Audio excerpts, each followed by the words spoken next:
میرا نام محمد شکیل ہے، والد کا نام غلام جیلانی ہے، میں منور کا رہائشی ہوں۔ اپنی گاڑی کے ٹیکس ٹوکن لگوانے کے لیے رجسٹری مانسیرا ایکسرسائز کے دفتر والے راجہ کو دی۔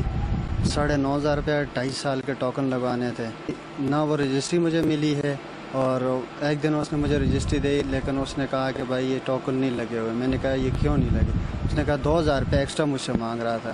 میں نے کہا 2,000 روپے یہ بھی آپ کو دیں، 9,500 روپے پہلے کے بھی آپ کو دیے ہے، یہ کیا ظلم کیا ہوا؟ دفتر کے اندر یہ لٹیرے لوگ بیٹھے ہوئے، جانے کتنے لوگ دن میں آتے ہوں گے جن کو یہ لوگ لوٹ رہے ہیں۔ تقریباً میں نے 3-4 چکر لگائے، 5-6 ہزار روپے ایکسٹرا میرا خرچہ ہوا کرایہ آنے جانے کا۔ یہاں پہ رات کو ہوٹل پہ رہتے ہیں کھائی پی کر۔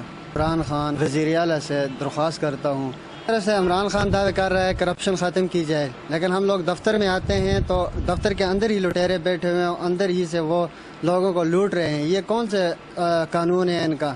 ظلم ہے لوگوں کے ساتھ، کئی بے گناہ لوگوں کے ساتھ ایسا ظلم ہوتا ہوگا۔ ان کے خلاف سخت کارروائی کی جائے۔